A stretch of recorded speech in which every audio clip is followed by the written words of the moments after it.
The plane that landed in the mangroves in Rocky Point, Clarendon, was not destined for the island of Jamaica.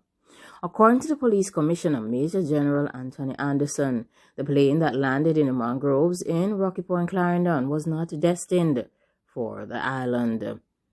Anderson made the disclosure while addressing a virtual press conference in reference to the 12-seater plane that landed on the White Sand Beach on the evening of January 23rd. The twin-engine aircraft is deregistered and its ownership is in Mexico.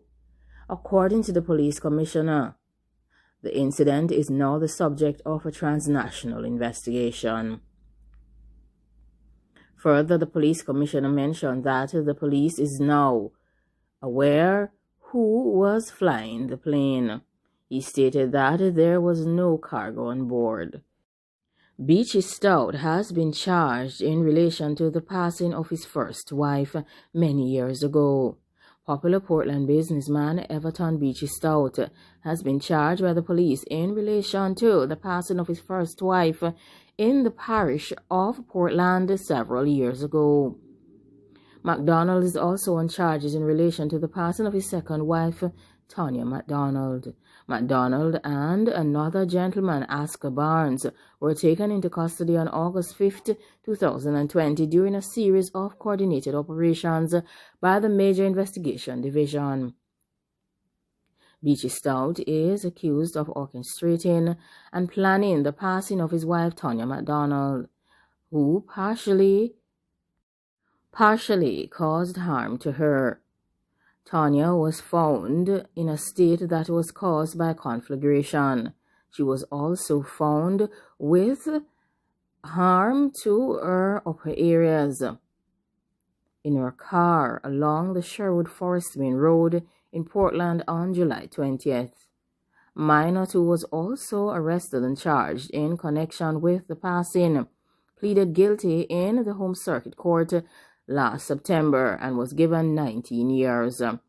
After his guilty plea, prosecutors divulged details of a witness statement Minot gave to the police, investigators claiming that Everton offered him $3 million to take the life of Tonya MacDonald. Minot also admitted that he had another man to carry out this dangerous activity and said he watched as the man used a dangerous tool to harm 32-year-old Tonya MacDonald, who was also a businesswoman. The main dangerous individual who caused harm to Mrs. Lowe-Garwood while she was at church on Sunday has been taken into police custody. Deputy Commissioner of Police Fitz Bailey has said that the gentleman surrendered to the police in the company of his attorney on Monday. This brings to 4 the number of persons who have been taken into custody in relation to the passing of Miss Lowe-Garwood, who lost her life while she was at church on Sunday morning. One of those individuals is related to Miss Lowe-Garwood. The police had reported that Mrs. Lowe-Garwood was in worship at her church at Agape Christian Fellowship in Falmouth on Sunday morning when a dangerous individual posing as a member of the congregation walked over to her and issued some serious shellings, hitting her multiple times before escaping in a white motor car.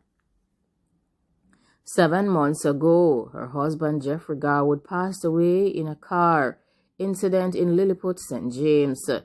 The 50-year-old bank manager was taken to hospital where she was pronounced by the medical team. According to Fitz Bailey, Sunday's incident stemmed from a family disagreement over property that was left behind by Mrs. Garwood's husband, Jeffrey Garwood. Based on a statement coming from the National Commercial Bank, the organization is deeply saddened by the passing of Andrea Lowe-Garwood. Lowe-Garwood, who was an employee of the National Commercial Bank, was harmed while she was at church in Trelawney on Sunday morning. The police have said that the incident happened at about 10:30 a.m. as Mrs. Lowe-Garwood worshipped at church. They say that a dangerous individual entered the church building and opened shellings using a dangerous tool.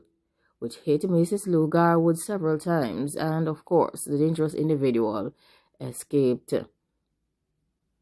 3 persons were subsequently taken into custody by the police, and another person was taken into custody on Monday. According to the National Commercial Bank, the organization has made grief counseling arrangements for its employees and the family members of Miss Lowe-Garwood.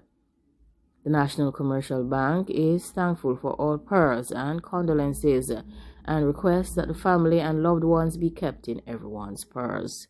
Olivia Babsy Grange is quite upset over the passing of Mrs. Lowe-Garwood at the church in Trelawney. The police reported that Andrea Lowe-Garwood was worshipping when she lost her life.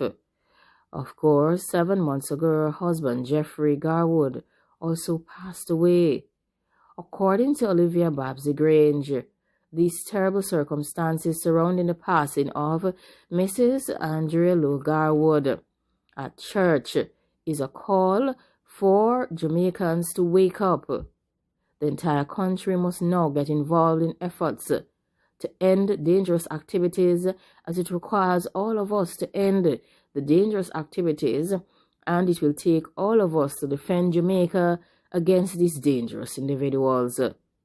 Mrs. Grange is urging anyone with information about the passing to make a report to the police.